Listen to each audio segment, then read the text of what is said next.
ओम नमः शिवाय नमस्कार बंधुगण आपण मानकु आम चैनल को स्वागत। बंधुगण आज भिडियो आमे आपण मानकु कहबाकू जाउछु सिंह राशि व्यक्ति विशेषଙ୍କ ପାଇଁ वर्ष 2023 ର ଜାନୁଆରୀ ଫେब्रुଆରୀ ମାର୍ଚ୍ଚ ଏବଂ ଏପ୍ରିଲ ମାସର ପ୍ରେମ ଆଉ ବୈବାହିକ ଜୀବନ ପାଇଁ କିପରି ରହିବ। ବର୍ଷର ଏ 4 ମାସରେ ଆପଣଙ୍କ ଜୀବନରେ କ'ଣ ପରିବର୍ତ୍ତନ ଦେଖିବାକୁ ମିଳିବ। ପ୍ରେମ ବୈବାହିକ ଜୀବନରେ ଯାହା ସମସ୍ୟା ଚାଲିଥିଲା ତାର ଶେଷ କେବେ ହେବ। ତା ସହିତ ଆପଣଙ୍କର ଯେମିତି କିଛି ପ୍ରଶ୍ନ ରହିଛି ଯେଉଁମାନଙ୍କର ବିବାହ ହୋଇପାରୁନାହିଁ କେବେ ହେବ, କ'ଣ ପ୍ରେମ ବିବାହ ହେବାର ଚାନ୍ସେସ୍ ରହିଛି, ଯେଉଁମାନଙ୍କର ବ୍ରେକଅପ୍ ହୋଇଥିଲା ପୁରୁଣା ପାର୍ଟନର ପୁଣି ଥରେ ଫେରିକି ଆସିବେ କି ନାହିଁ, ସବୁକିଛି ବିଷୟରେ ଇନଫର୍ମେସନ୍ ଆମେ ଆଜି ଆପଣମାନଙ୍କୁ କହିବୁ। ତେଣୁ ଯଦି ଆପଣଙ୍କର ସେ ସିଂହ ରାଶି ତ ଭିଡ଼ିଓକୁ ଲାଷ୍ଟ ପର୍ଯ୍ୟନ୍ତ ଦେଖନ୍ତୁ। ଏହା ପୂର୍ବରୁ ଆପଣମାନଙ୍କୁ ଏଠି କହି ରଖିବି ଏ ରାଶିଫଳ ଯେଉଁ ଆମେ ଆପଣମାନଙ୍କୁ କହୁଛୁ ଏହା ଆପଣଙ୍କର ଚନ୍ଦ୍ର ରାଶିଫଳ ଉପରେ ଆଧାରିତ ଅଟେ।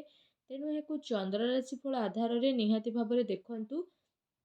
ତ ସବୁଠାରୁ ପ୍ରଥମେ ଜାଣିବା ଜାନୁଆରୀ ଫେବ୍ରୁଆରୀ ମାର୍ଚ୍ଚ ଏବଂ ଏପ୍ରିଲ ମାସରେ ଯେଉଁ ବଡ଼ ଗ୍ରହଙ୍କର ସ୍ଥିତି କେଉଁ ପ୍ରକାରର ବନିବ। ଯଦି ଆମେ କହିବା ଆପଣଙ୍କ ପାଇଁ ଶନିଦେବଙ୍କ ସ୍ଥିତି ବିଷୟରେ, ଶନି ଏବଂ ଶୁକ୍ର ଆପଣଙ୍କ 6th ହାଉସରେ ଆସିବେ ଅର୍ଥାତ୍ ମକର ରାଶିକି, ଅର୍ଥାତ୍ 17 ଜାନୁଆରୀକୁ ରାଶି ପରିବର୍ତ୍ତନ କରି ନିଜର ମୂଳ ତ୍ରିକୋଣ ରାଶି କୁମ୍ଭ ରାଶିରେ ଅର୍ଥାତ୍ ସପ୍ତମ ଭାଗରେ ଗୋଚର କରିବେ।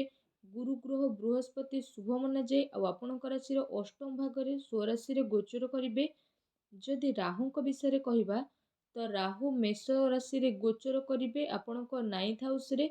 କେତୁଙ୍କର ଯେଉଁ ସ୍ଥିତି ଆପଣଙ୍କର 3rd ହାଉସରେ ରହିବ। ଶେଷ ଯେଉଁ ଗ୍ରହ ବୁଧ ଆଉ ସୂର୍ଯ୍ୟଙ୍କର ଜ୍ୟୋତି, ତ ସୂର୍ଯ୍ୟଙ୍କର ରାଶି ପରିବର୍ତ୍ତନ ପ୍ରତି ମାସରେ ହୋଇଥାଏ। ବୁଧ ଶୁକ୍ରଙ୍କର ରାଶି ପରିବର୍ତ୍ତନ 20ରୁ 25 ଦିନ ଭିତରେ ହୋଇଥାଏ। ମଙ୍ଗଳ 45ରୁ 60 ଦିନ ଭିତରେ ରାଶି ପରିବର୍ତ୍ତନ କରନ୍ତି। ତ ମଙ୍ଗଳଙ୍କୁ ଯଦି କହିବା ତ ମଙ୍ଗଳ ଆପଣଙ୍କର ଶତ୍ରୁ ଭାଗରେ କର୍ମ ଭାଗରେ ରହିବେ। ତ ଏହି ଗୋଚରୀୟ ସ୍ଥିତି ଆସାରରେ ଆମେ ଆପଣମାନଙ୍କ ପାଇଁ ଏ ରାଶିଫଳ ଆଣିଛୁ। ତ ଆସନ୍ତୁ ଜାଣିବା ପ୍ରେମ ପାଇଁ କିପରି ରହିବ। ତ ସିଂହ ରାଶି ବ୍ୟକ୍ତିବିଶେଷ ଆପଣଙ୍କର ପ୍ରେମ ସମ୍ବନ୍ଧ ବିଷୟରେ ଯଦି ଆମେ ଆଲୋଚନା କରିବା ତ ବର୍ଷର ଆରମ୍ଭ ପ୍ରେମ ମାମଲାରେ ଆପଣଙ୍କ ପାଇଁ ବହୁତ ଭଲ ରହିବ। ବର୍ଷର ଆରମ୍ଭରେ ପ୍ରେମ ସମ୍ବନ୍ଧରେ ଆପଣଙ୍କୁ ଅନୁକୂଳତା ଦେଖିବାକୁ ମିଳିବ। କାହିଁକି ନା ପଞ୍ଚମ ଭାଗରେ ଯେଉଁ ଆପଣଙ୍କର ସ୍ୱାମୀ ଗୁରୁଦେବ ବୃହସ୍ପତି ବନନ୍ତି, ଭଲରେ ହିଁ ସେ ଅଷ୍ଟମଠି ଆପଣଙ୍କୁ କହି ରଖୁଛୁ ଫେବ୍ରୁଆରୀ ଯେଉଁ ମାସ ରହିବ ଆପଣଙ୍କର ପାର୍ଟନର ସହିତ 1 ଫେବ୍ରୁଆରୀରୁ 10 ଫେବ୍ରୁଆରୀ ଭିତରେ ଟିକେ କିଛି କଥାକୁ ନେଇ ବାଦ ବିବାଦ ହୋଇପାରେ। କିନ୍ତୁ ମାର୍ଚ୍ଚ ଏବଂ ଏପ୍ରିଲ ମାସ ବହୁତ ହିଁ ଶାନଦାର ରହିବ। ପ୍ରେମ ସମ୍ବନ୍ଧ ମାମଲା ପାଇଁ ବହୁତ ହି ବେଷ୍ଟ ରହିବ। ଯଦି କହିବା ଆପଣ ଆପଣଙ୍କ ପାର୍ଟନରର କେୟାର କରିବେ, କାଫି ଲମ୍ବା ସମୟରୁ ଜଣେ ଆଉ ଜଣଙ୍କ ସହ ମିଳାମିଶି କରିବାର ପ୍ରୋଗ୍ରାମ ବନଉଥିଲେ ହୋଇପାରୁନଥିଲା, ତ ଫେବ୍ରୁଆରୀ ମାର୍ଚ୍ଚ ମାସ ଆପଣଙ୍କ ପାଇଁ ଅନୁକୂଳତା ଅବଶ୍ୟ ଦେବ। କିନ୍ତୁ ଧ୍ୟାନ ରଖନ୍ତୁ ପ୍ରେମ ସମ୍ବନ୍ଧରେ ଯାହା କଟୁତା ଚାଲୁଥିଲା, ଯାହା ସମସ୍ୟା ଆପଣଙ୍କର ହେଉଥିଲା, ତ ସେସବୁରୁ ଆପଣ ବାହାରକୁ ବାହାରିବେ। ତା ସହିତ କେତେଥର ଏପରି ହେବ ଆପଣ ପ୍ରେମ ଭିତରେ ଅଛନ୍ତି, ଆପଣଙ୍କ ରିଲେସନ୍ 4-5 ବର୍ଷରୁ ଚାଲିଛି।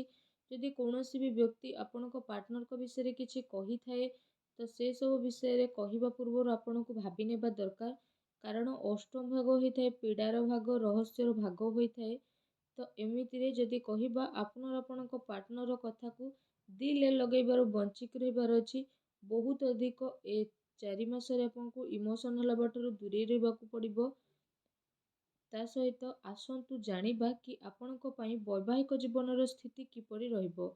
ଯଦି ଜାତକ ଆପଣ ଜାତିକା ଅଟନ୍ତି, ବିଶେଷ ରୂପରେ ମାତା ଭଉଣୀ ଏ ଭିଡ଼ିଓକୁ ଦେଖୁଛନ୍ତି, ତ ଆପଣଙ୍କର ଯେଉଁ ବୈବାହିକ ଜୀବନ କାଫି ଆପଣଙ୍କ ପାରିବାରିକ ଜୀବନ ଠାରୁ ପୂର୍ଣ୍ଣ ହୋଇଥାଏ, ତ ପାରିବାରିକ ଜୀବନର ଯେଉଁ ପ୍ରଭାବ ଆପଣଙ୍କ ବୈବାହିକ ଜୀବନରେ ଇମ୍ପାକ୍ଟ ଦେଖିବାକୁ ମିଳିବ।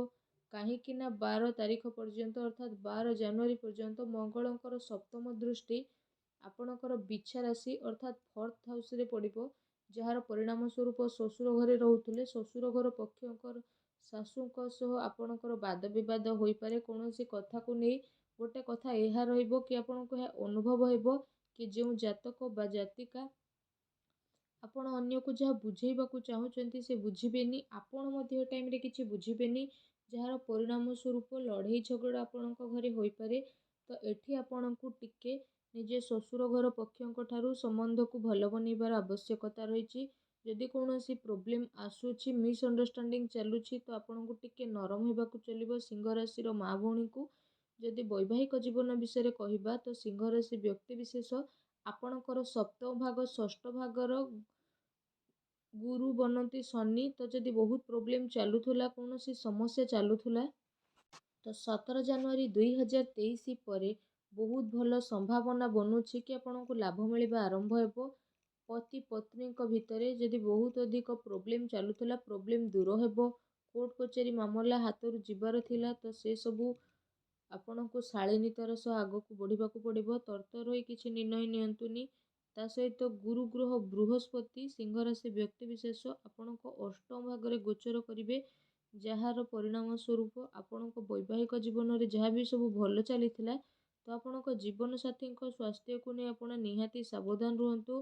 କାରଣ ପେଟ ରିଲେଟେଡ୍ କିଛି ସମସ୍ୟା, ସ୍ୱାସ୍ଥ୍ୟ ରିଲେଟେଡ୍ କିଛି ସମସ୍ୟା ଆସିପାରେ।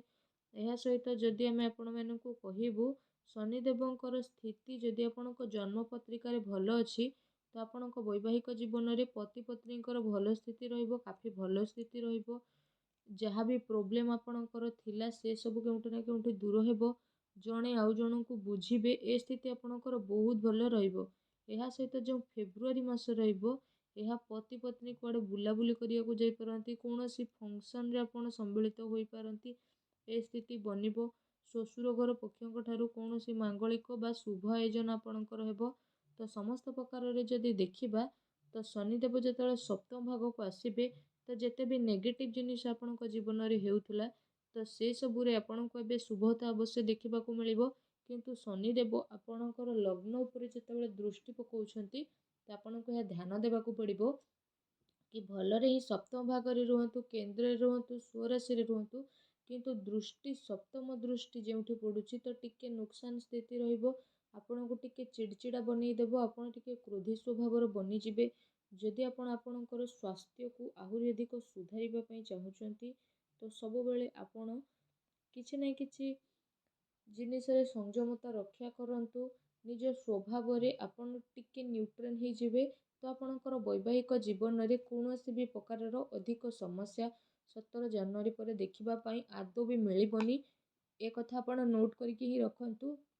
ଯଦି ସନ୍ତାନକୁ ନେଇ ଆପଣ ବହୁତ ଅଧିକ ଚିନ୍ତିତ ଥିଲେ, କୌଣସି ପ୍ରକାରର ତାଙ୍କ କ୍ୟାରିୟର ପ୍ରଭାବିତ ହେଉଥିଲା, ତ ଜାନୁଆରୀରୁ 10 ମାର୍ଚ୍ଚ ପର୍ଯ୍ୟନ୍ତ ଯେଉଁ ସମୟ, ସେ ସମୟରେ ସନ୍ତାନଙ୍କ ସ୍ୱାସ୍ଥ୍ୟ ଦୃଷ୍ଟିରେ ବହୁତ ଭଲ ରହିବ। ସନ୍ତାନଙ୍କୁ ଭାଇରାଲ ଫିଭର ହୋଇପାରେ, ତାଙ୍କୁ ଆଘାତ କେଉଁଠି ଲାଗିପାରେ ଛୋଟ ମୋଟ, ତ ସନ୍ତାନଙ୍କର ଧ୍ୟାନ ରଖନ୍ତୁ। ସୂର୍ଯ୍ୟ ବୁଧଙ୍କର ବୁଧାଦିତ୍ୟ ଯୋଗରୁ ବର୍ଷର ଆରମ୍ଭ ହେଉଛି, କ୍ୟାରିୟରରେ ଭଲ ସଫଳତା ଆସିବ। କ୍ୟାରିୟରକୁ ନେଇ ଯଦି କିଛି ଚିନ୍ତା ଥିଲା, ଦ୍ୱିବିଧା ଥିଲା, ସେସବୁ ଦୂର ହେବ। କିନ୍ତୁ ଆପଣଙ୍କ ସନ୍ତାନ ଯଦି ବୟସରେ ବଡ଼ ଅଟନ୍ତି, ତ ଚାକିରି ସେମାନେ ପାଇବେ। ତ କେଉଁଠି ନା କେଉଁଠି ଗୁଡ୍ ନ୍ୟୁଜ୍ ଆପଣଙ୍କୁ ଅବଶ୍ୟ ପ୍ରାପ୍ତ ହେବ, ପଦ ପ୍ରତିଷ୍ଠା ମିଳିବ। ସନ୍ତାନ ପ୍ରାପ୍ତିର ସ୍ୱପ୍ନ ଦେଖୁଛନ୍ତି, ତ ଆପଣଙ୍କୁ ଟିକେ ଅପେକ୍ଷା କରିବାକୁ ପଡ଼ିବ। କାରଣ 23 ତାରିଖ ପରେ ଯେବେ ବୃହସ୍ପତି ଆପଣଙ୍କର ନବମ ଭାଗରେ ଯିବେ, ଅର୍ଥାତ୍ ନବମ ଭାଗରେ ଯେଉଁ ଦୃଷ୍ଟି ରହିବ, ଆପଣଙ୍କର ଯଦି ଆମେ କହିବା ନବମ ଭାଗର ଦୃଷ୍ଟି ଆପଣଙ୍କର ପଞ୍ଚମ ଭାଗରେ ପଡ଼ିବ, ତ ଆପଣ ସନ୍ତାନ ପ୍ରାପ୍ତିର କୌଣସି ସ୍ୱପ୍ନ ସଜଉଥିଲେ ବା ଚାହୁଁଥିଲେ, ତ 23 ଏପ୍ରିଲ ପରେ ବହୁତ ବଡ଼ ଗୁଡ୍ ନ୍ୟୁଜ୍ ଆପଣଙ୍କୁ ମିଳିବ। ତା ପୂର୍ବରୁ ଆପଣଙ୍କୁ ଟିକେ ଅପେକ୍ଷା କରିବାକୁ ପଡ଼ିପାରେ, ଏପରି ସ୍ଥିତି ବନୁଛି।